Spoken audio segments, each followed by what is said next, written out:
It's great that you've had the time to come to my video. If you like it, I'll do the nutmeg. Please don't mug me off. I promise I'll get a better intro soon. I swear. Alright guys, I've said it once and I'll say it again. Primary school was one of the best times to be alive. I mean, you had the best shows. You had Yu-Gi-Oh!, you had Digimon, you had Beyblades, you had Pokemon. Actually, Beyblades, I was a little sinister kid back in the day. I remember I got one of my Beyblades. And also, when you'd battle them, it wasn't as fun as the TV show made it look. I mean, you'd get your little arena. You'd buy that, right? You'd get your Beyblade, you'd spin it. And on the show, you'd have awesome animations and dragons and all these things pop out of your Beyblade. And they'd battle for about 20 minutes before the episode would be over. Sometimes the episodes would go for like 30 minutes. And then, you know, after all of it, it would say to be continued. So there'd still be a battle to go, right? And you're thinking, this is going to be awesome. And then you'd spin the little fuckers, and it'd go for 5, maybe 6 seconds max. It was never good. But I needed an edge, because my mum would always buy me the cheap ones. She would never buy me the good ones. So, you know, cheers for that. Always got me the terrible Yu-Gi-Oh cards as well. Tried tricking me. It didn't work. It worked for a while, but after a while, you know, caught onto that real quick.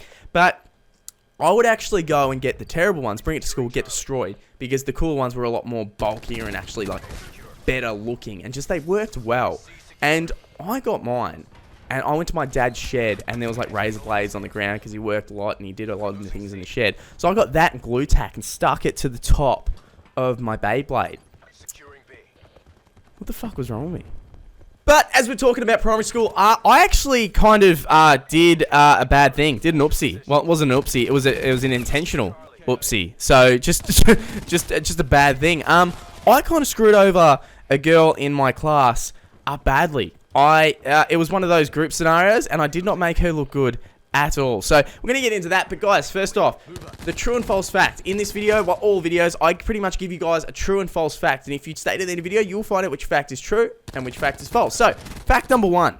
In 1955, a researcher called Idris Elba actually discovered there's a certain scent you have, and it comes out from the bottom left of your armpit. Now, this is what we all call BO, or your odor, or everyone can have a good scent. But the thing is, if you spend so much time around a significant other, they found out that if you spent 20 years with your partner, that you can actually abduct their scent and you can take it on as your own. So you can actually have 2 scents. It depends which arm it comes out of. Alright, fact number 2. In Japan, letting a sumo wrestler hold your baby and making it cry is actually considered good luck. Alright, so stay to the end of the video and you'll find out which fact is true and which fact is false. So, let's get into the video. Now, I don't know about you guys, but in primary school, did you have that one person that when we all sat down and you'd have 2 things happen, right? You could have, if you were meant to go out early or maybe you wanted to go to lunch a bit earlier, if you sat up as straight as you could, the teacher would notice, and they would notice your great posture, and they would let you go out. So, they would let you go out early if you had a great posture. So, everyone would kind of snap their backs real quick when they knew this was going on. And there was that, but there was also that one person in class who would always be bending over too much, and you could always see their crack. I think it was like, it always happened. It was always one thing. And there was this one girl who did it all the time. I think she just let her shit breathe. She didn't care at all. She did it all the time and would be like, pull your pants up. She's like, I don't care. I don't care. Like, let me be me. So she was not the most popular girl in class. Definitely not. But she was in my group one time for a little math project. So we had to make a big poster and we'd have to stick them up around the wall. Do you remember in primary school how many fucking posters were on the walls and hanged up everywhere? Also, connectors.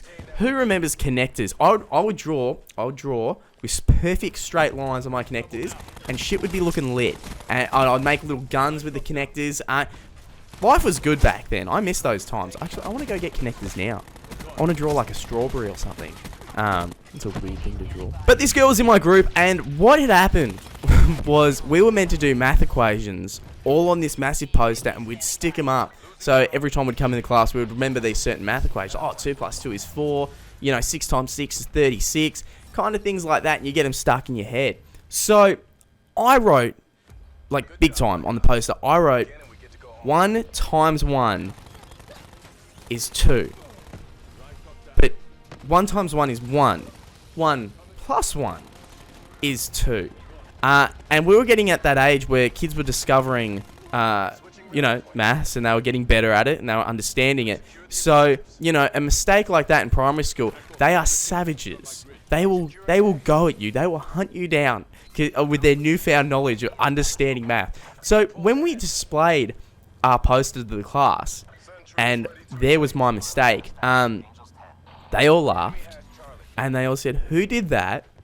And in a shock, not knowing what to do, I mean, I was just a kid. I kind of did the little point, like the, you know, pants down over there does it. It's her. I mean, she has her pants down all the time. What? Of course she does bad math equations.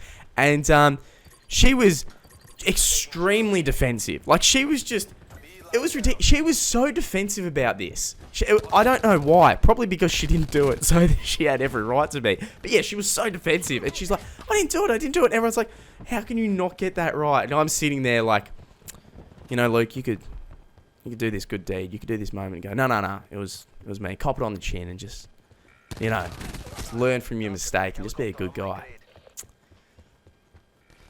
But I didn't do that at all. I did the opposite of that. I joined in and I said, "Yeah, how could you get that wrong? I mean, it's obvious. I mean, Jesus." And then later that day, I went and scribbled out my mistake. Thank God it was in pencil, and I did a plus, and then I let it go. Just let it slide.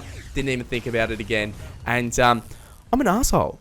I mean, I was 7, but it doesn't matter. Not cool. Not cool by Luke.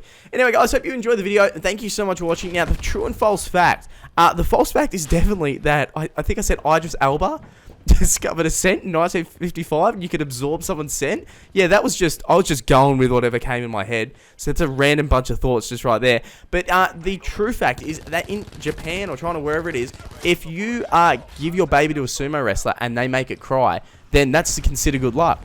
That kind of freaks me out if you've got a really dumb sumo wrestler. Because can you imagine giving your baby and the sumo wrestler being like, "Oh, cool." And like, you've got one sumo wrestler giving it funny faces, trying to make it cry. And then you've got the other one going, "Oh, cool." Like, I don't think it's a safe business practice. Well, not family practice, if you will. Anyway, guys, thank you so much for watching the video. And hope you have an awesome day. See you later.